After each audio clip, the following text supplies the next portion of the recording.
good. Alright, so today we're going to review a little bit of the guided reading that we did yesterday. So this slide is talking about how the British imposed new taxes. Okay, why did the British impose new taxes? Who remembers? Yeah, Austin? Because the troops. Okay, the troops from what? The Boston people. Or Boston. The troops from Boston. Why were their taxes imposed on JT? Well, because of the mother country was they spent like $160 million. Good. The mother country had spent a lot of money. What did they spend that money on? The war. The French and Indian War, right? They spent a lot of money on the French and Indian War, and to help pay that debt, they're going to tax the colonists. Okay? Bolton, Yes. do you know you're not matching boots?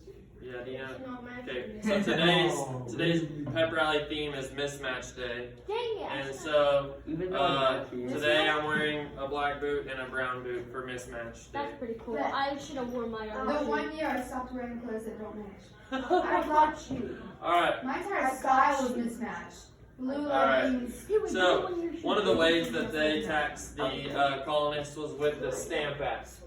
Okay, the Stamp Act was a legal document. Guys, listen. Stamp Act was a legal document that taxed things such as wills, diplomas, and marriage papers. It also taxed newspapers, almanacs, playing cards, and dice. Okay, so that's going to upset the colonists. Those are things that they use all the time. They read the newspaper probably every day. They play cards probably weekly in their free time, right? These are things that they use constantly. And the mother country is going to place a tax on these things. So that's going to frustrate them. Okay, so how do they respond? At first, uniting in peaceful protests by doing things like petitioning and boycotting. Okay, what do those words mean? What does petition or boycott? Who can tell me? Petition or boycott? Tell me one of them, Boycott JT. is Boycott. where you try to stop something. For one instance, there was a boycott for the things at Target where they were letting different genders go into the other restroom and stuff. Okay, so if you're boycotting Target, what do you do to Target? You try Don't not to go run. there, and Good. you try to tell family not to go there. Very good. If you're boycotting Target, for example, you would try not to go there to Target, and you would try and tell your friends and family not to go there. Yes, Braden. Some say the definition for petition. Okay, what's the definition for petition? Petition is a formal written request to someone in authority signed by a group of people. In these petitions, the delegates rejected the Stamp Act and asserted that Parliament had no right to tax the colonists. Parliament paid little attention. Okay, so it's I a can't written remember all of request to somebody. If you petition somebody, you don't agree with somebody on something, you can submit a petition. So if the school, there's something in the dress code you guys didn't like, you guys could start a petition, and everyone signs it and submits it. And submits it to the office or something, and No, Coach Fulton already gave me, KK, and Noah an idea to make a petition for the boys volleyball oh team. my, yeah. Yeah, I want Braden wants to start a boys volleyball I would team, actually so play on I'll that. sign it, That's Brandon. the best So, thing. I will sign it too. I will sign it 50 times. with Okay. your names. we got some class members that will sign a petition for a boys volleyball team. Let's actually make one. I would Alright. We actually should. Focus. Focus. Okay, then we have the Townshend Act. Okay, the Townshend Act taxes other things like glass, paper, paint, lead, and tea. Okay, so they're just taxing even more things. Glass, paper, paint, lead, tea. Those are also things that these colonists are going to use regularly.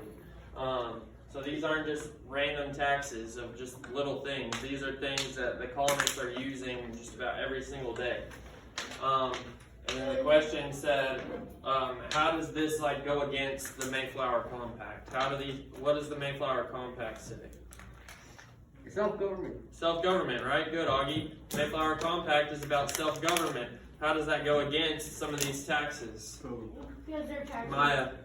Because self-government is like without taxes in a way, like you're like on your own, but then they're taxing them, which means that they aren't like self-government. Good, you're right on the right track. So, in these taxes, who's implementing these taxes? The mother. The mother country, right? And the mother country is implementing these taxes, but what is self-government? Who's in control in self-government in the colonies?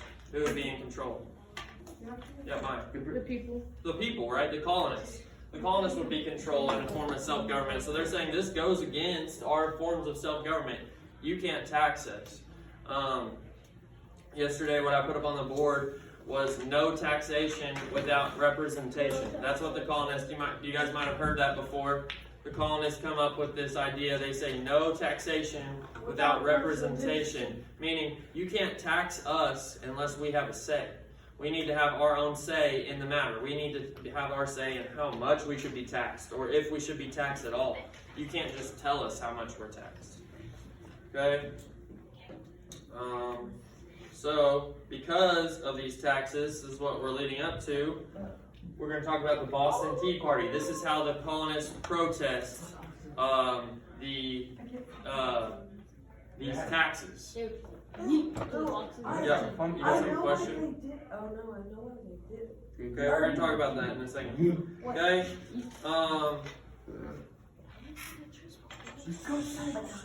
And then as a result of the Boston Tea Party, which is what we're going to talk about today, the colonists come up with the Intolerable Acts. Okay? These intolerable acts are a direct result, guys, focus. These are a direct result of the Boston Tea Party. The colonists, the mother country, they're going to be very frustrated with Boston for protesting these taxes, and so they're going to hit them even harder with things. These 4 intolerable acts. Who can tell me what the first intolerable act is? So the first one. Yeah, Braden? No ships can enter or leave the harbor. Good. They shut down the Boston Harbor. Closed it off, said no ships can leave or enter into Boston. What about the second one, JT? The second one was the second president of Massachusetts colonists to hold town meetings. So they couldn't hold town meetings. No town hall meetings. Okay, they couldn't hold town hall meetings unless they had permission. Okay, the third one's already filled in for you. What does it say, Austin? No British authorized Official. accepted.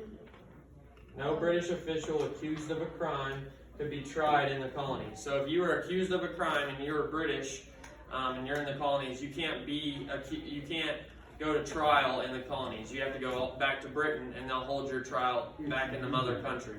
Okay, and then the last one was the Quartering Act, which meant that redcoats, the British soldiers, they were allowed to come into your house and stay the night there. They were allowed to enter into the colonists' homes, and the colonists had to shelter them. Right? Can they just silently kill all of them? I think that would get them in a lot of trouble. But how Okay. just hide the body? Alright, so we're going to talk about one more little acronym type of deal that's going to help you guys remember some of this stuff. So we have this picture here. It says, no problem, sugar sweet tasting tea is incredible. Okay, and it's got this picture of Bush's sweet tea. And this is to kind of help you guys remember the things we've talked about this week. So it says, no stands for Navigation Acts. Okay, what are the Navigation Acts? Who remembers? What are the Navigation Acts, guys? Yep, Maya? I don't know. It's like one of the cells. It says it in parentheses. What's in parentheses? Okay, what's mercantilism? JT, what's mercantilism? Mercantilism is where the mother country will control your trade. The mother country is going to control your trade, right? So that's the Navigation Acts. That's what the Navigation Acts were. That meant the colonists couldn't trade with each other or with other countries, only the mother country. Okay? No problem. Problem. The P in problem stands for Proclamation of 1763. Okay, the Proclamation of 1763. What did that say? Who remembers? Yep, JT. It's like a proclamation line where the colonists can't pass to the Indians. Good. It's a proclamation line. The colonists couldn't pass to the Indians' land, which was west of the what? Appalachian Mountain. Very good, Braden. West of the Appalachian Mountains, okay? S in sugar. It should be easy. It stands for the sugar tax. The colonists, the mother country, putting a tax on sugar, okay? Sweet stands for Stamp Act. They're taxing things like stamps and other documents, important documents, newspapers, things like that. Township Act, T Act, and finally Intolerable Act. These are all ways that the mother country taxed the colonists. And then the Intolerable Acts, what we just talked about up on the board, how they responded to what? How the mother country responded to the colonists because of what? The protest. What was that protest called? Boston Massacre. Not massacre, but Boston starts with Tea Boston Party. Tea Party. Very good, guys. All right, so I'm going to keep this up there on the board for a few days to, if you guys want to use it to help you memorize some of the stuff we've talked about this week.